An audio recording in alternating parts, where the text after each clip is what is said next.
Why is it that in midlife relationships seem so strained or so difficult?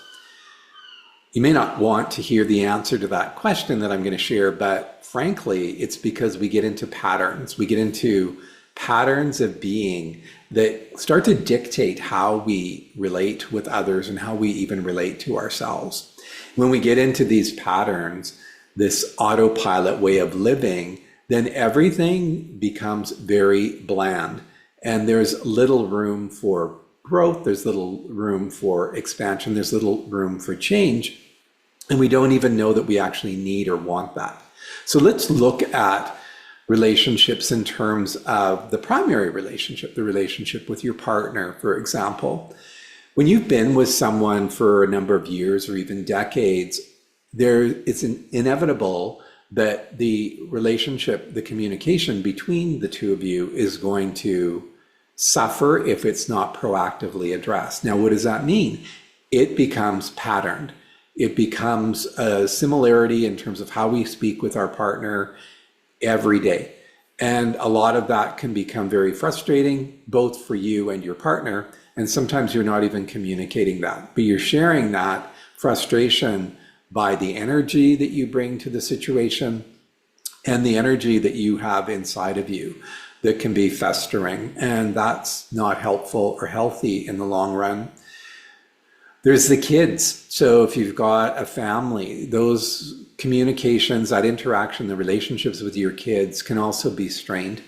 And they can be kept at a superficial level unless we're willing to do that deeper work and that deeper connection. We have relationships with our pets. We have relationships with our extended family.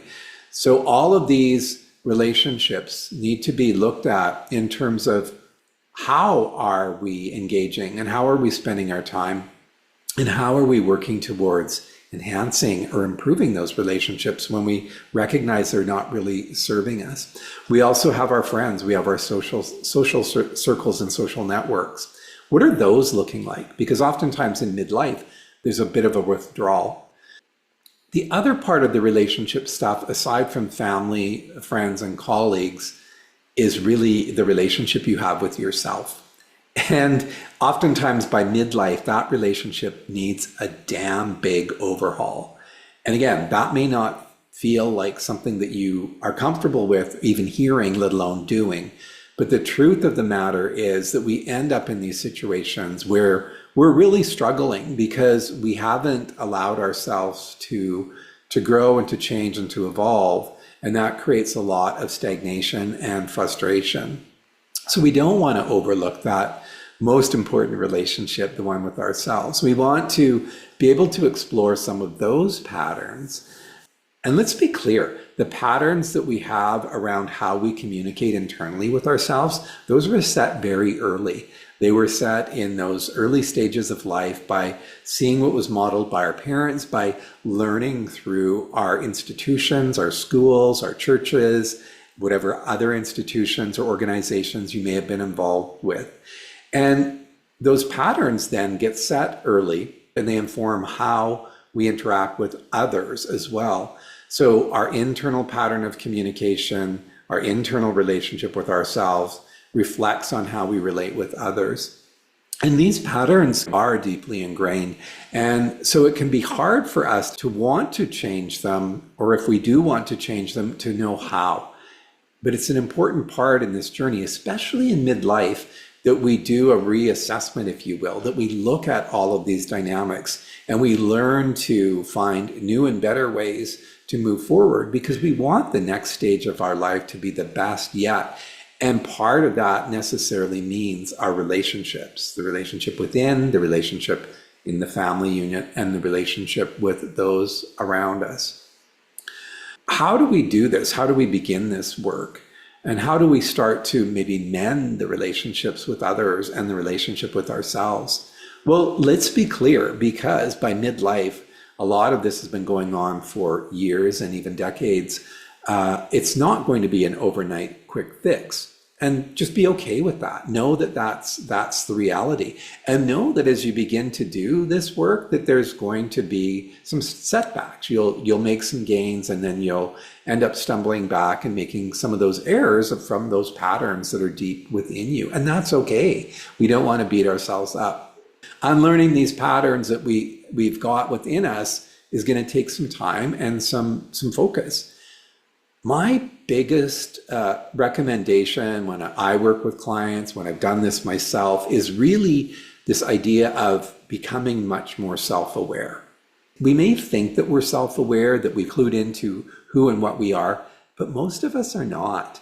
We think that because we think a lot about things, that is self-awareness, but it's not. That is our egoic lower mind doing its thing, where it's continually reflecting on issues from the past and then projecting those into the future and creating this malaise or this discomfort, this lack of ease that many of us find ourselves in because we can't seem to be in the present moment almost ever.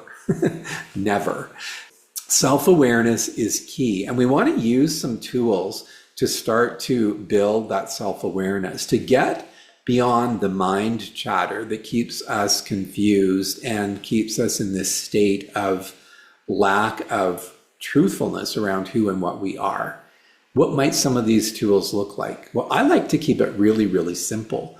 For example, when we start to just examine our breathing, so we can sit quietly and just pay attention to the body breathing by closing our eyes and just settling in and just being at one with this body of ours and its breathing.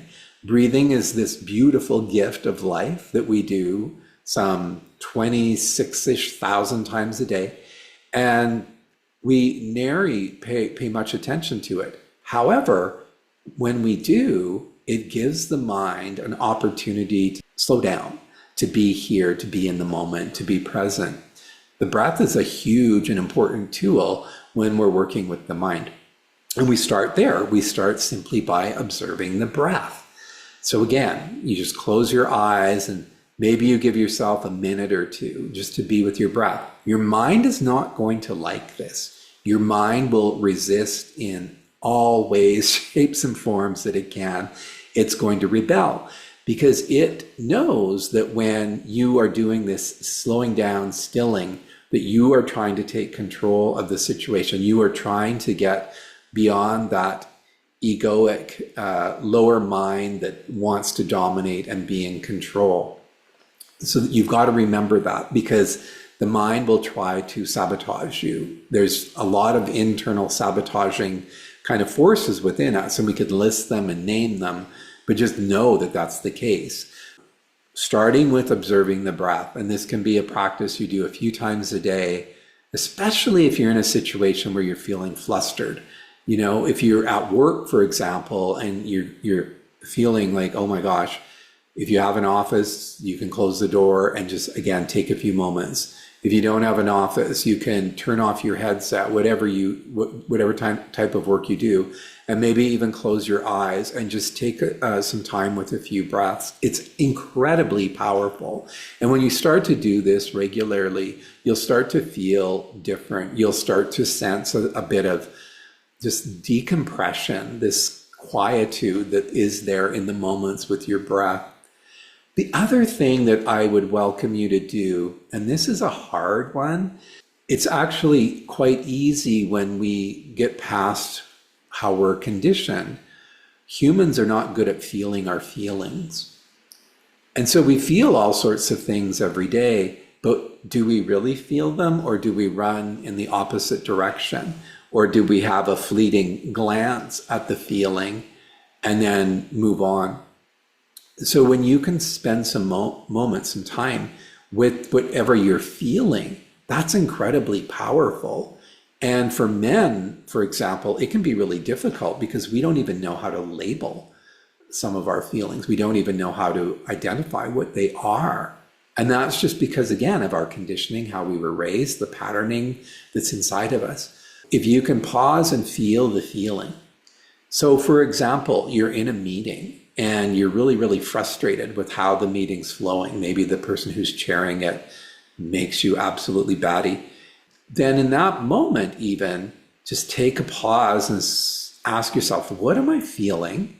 What is that feeling? Give it a label, like name it, and then notice where you're feeling it in the body. And then rather than just leave it at that, go into that spot. So say it's in your chest. Go into that center of that feeling and just breathe into it. And rather than trying to push it away, avoid it, ignore it, or whatever, or shun it, just be with it. Be with the feeling.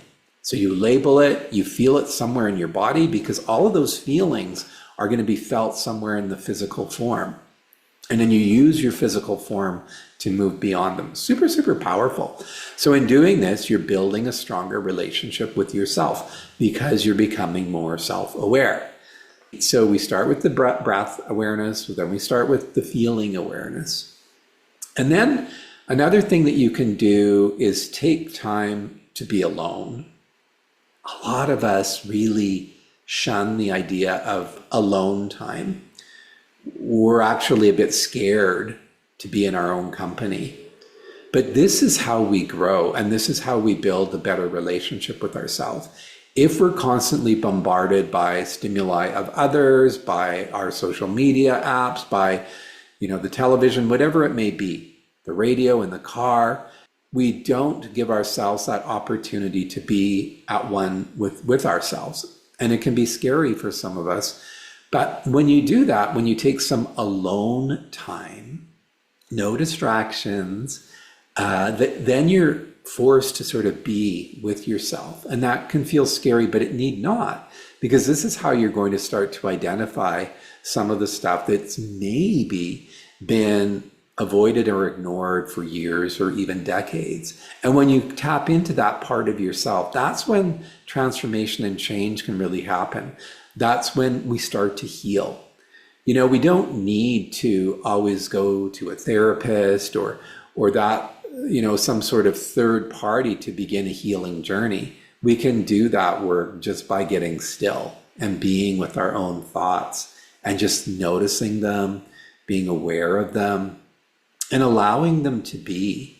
And then once we spend more time alone, you can do this in nature. That's a really great thing. If you can take yourself out in a park, if you live in a place where it's not all urban, then finding that connection with nature on your own, spend some time there, contemplate what it means to be in that space and to be held by that beautiful space. Notice the trees, notice the grass, notice all of the nature that's there, that's holding that space, and really feel connected to it. I know that can feel cheesy and whatever, woo-woo, but this is how we do this important work.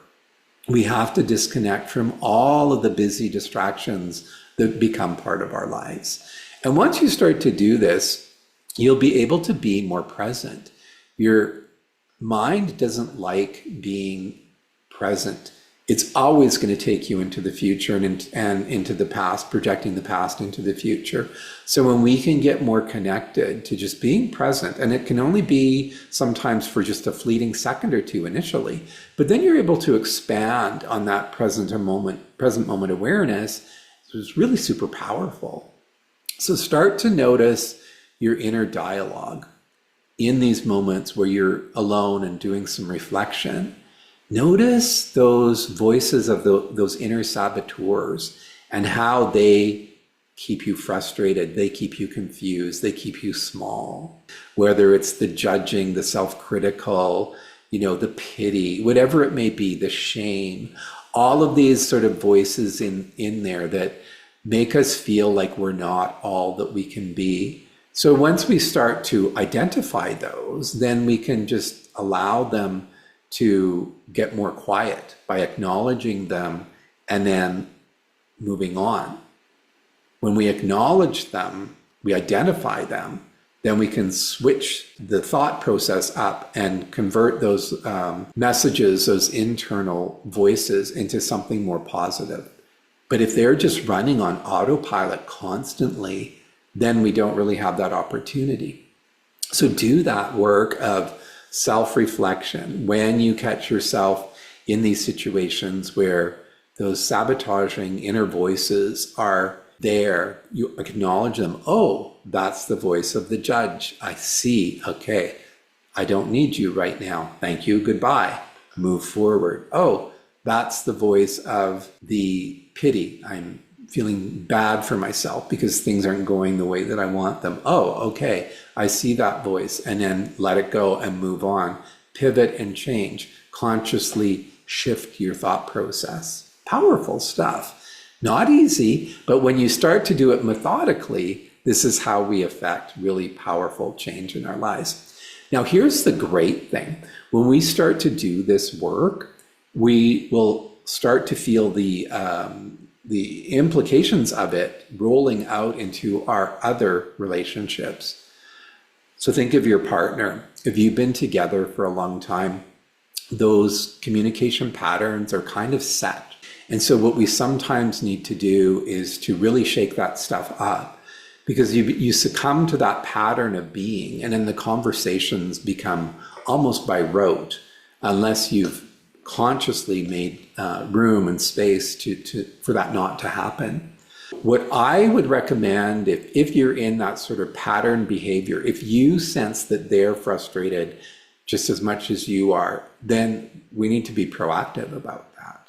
So having that conversation and figuring out, how can we move forward with this and establish a systematic approach where we're starting to communicate truthfully, where we're starting to have real communications again.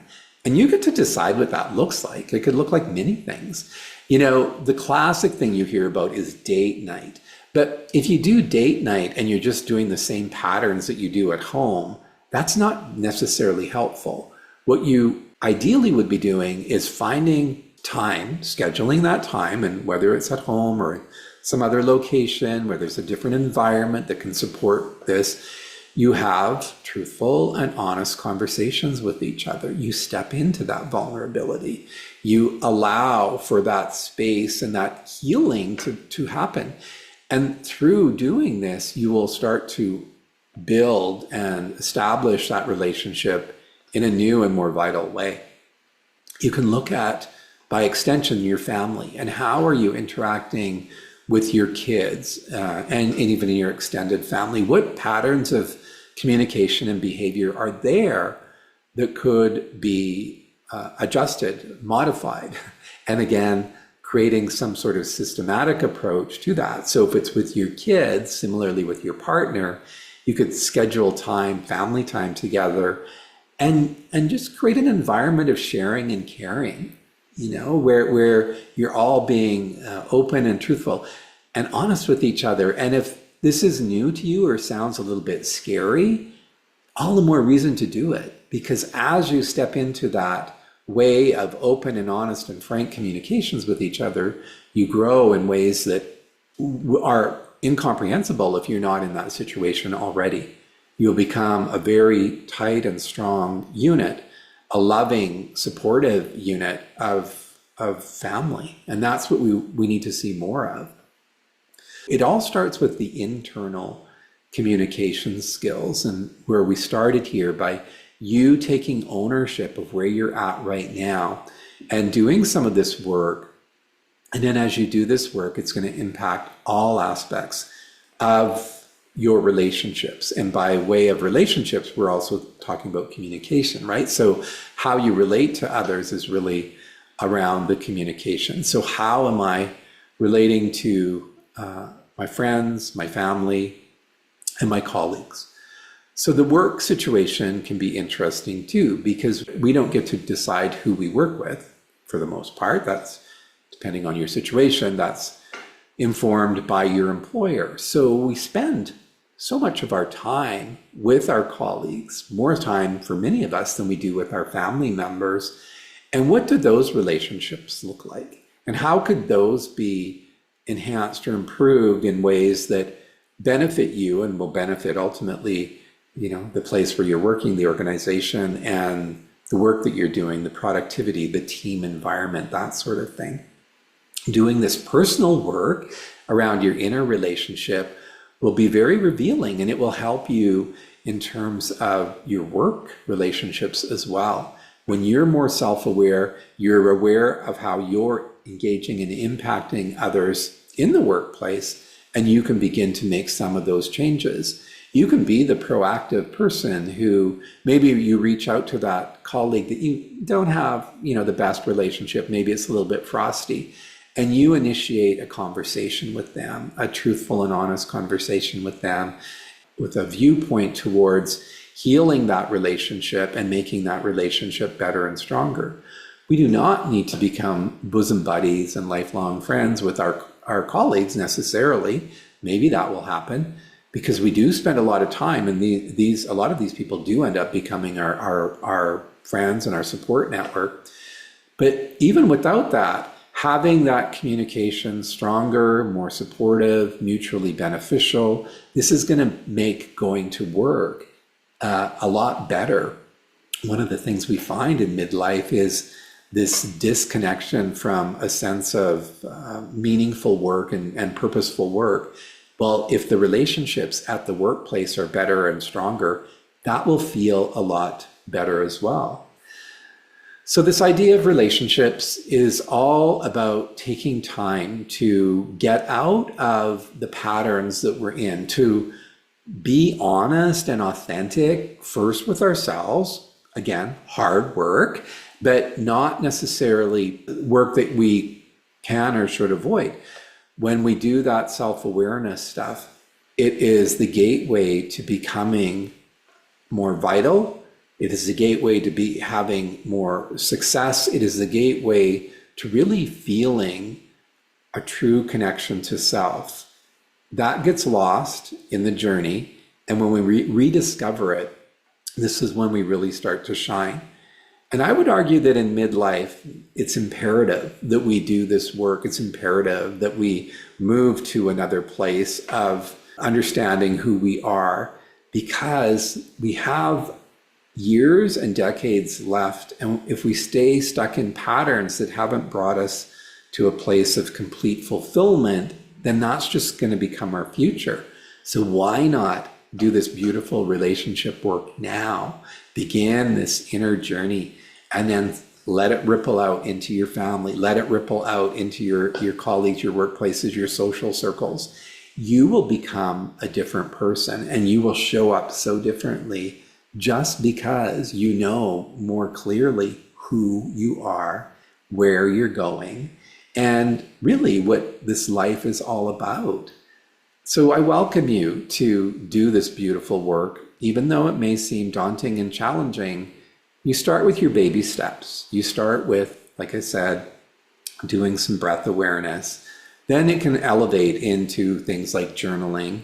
But we'll talk about that and more aspects of this in future videos. For now, I just wanted to plant this seed to get you maybe thinking about how and what you can possibly do to make some positive change. I hope this has been helpful. Remember, you can always comment, you can always subscribe, you can like and share. I look forward to being with you soon. Take good care.